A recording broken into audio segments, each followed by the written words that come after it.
Hey everyone. Well, I'm trying to keep to my practice of creating at least one new video every week, so here goes.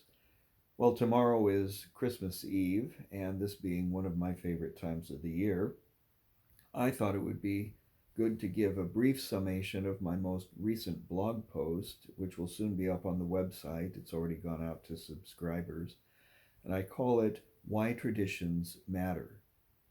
The fact is, we've been through a pretty difficult time collectively, as a worldwide community, as a country, within families, and personally over the last year and a half, 2 years, with the pandemic, with financial stresses, and all kinds of other stresses.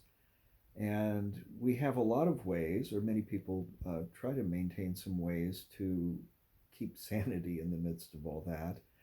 And I propose that one of those ways is by focusing on traditions and rituals that can keep us connected and rooted and grounded in the things that are important to us and the relationships that are important to us.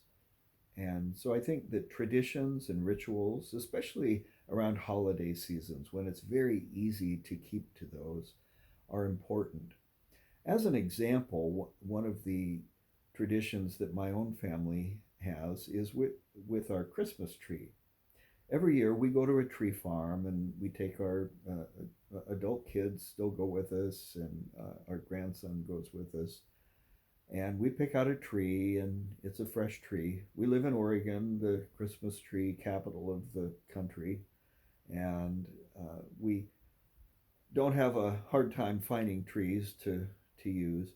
So we decorate the tree. We have our own traditions around doing that and so on.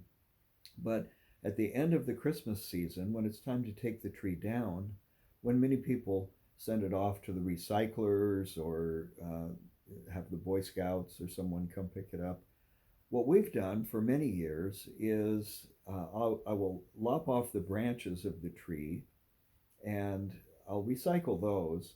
But then I save the trunk and just kind of store it alongside one edge of the house where it's protected and dry. And I let it dry throughout the whole Christmas or throughout the whole coming year. And it just sits there and continues on over into the next year. And then during the next Christmas season, I cut it up into stove length or fireplace length pieces, and on Christmas Eve or Christmas Day, we burn the prior year's tree trunk, the log that forms a little bit of a Yule log for us. We burn that in our fireplace, and doing so is just a kind of a reminder of Christmases past. Gives our family a chance to talk about other traditions and memories and Christmases that we've had before. It keeps us connected to that. The tree itself becomes something that lasts from one season to the next. One year it provides us with the decoration and the light, and then another year it provides us with warmth and visual beauty in the fireplace, and gives our family something to talk about as well. So I think part of the key of effective traditions is having some story or narrative around them. Otherwise, they might seem like random practices. So, as you develop or maintain your own traditions, remember to keep the story alive, and that's part of how we pass those things on to next generations. It's part of how we're remembered. Someday, your kids might remember uh, something that you did, or your grandkids or great grandkids might remember something that you had done or created or passed on.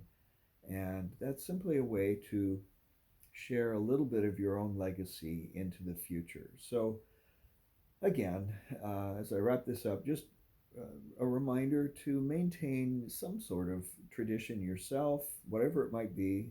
I've given you an example of one that we do during this Christmas time, but it might have something to do with food, music, a favorite movie, uh, decorations, anything that matters to you, and you maintain from one year to the next and tell the story around, can be an important part of keeping sanity and normalcy during what is indeed been a difficult time. So, Christmas wishes and best to you all. Um, and may the new year to come be a joyous one. And I'll go ahead and sign off now.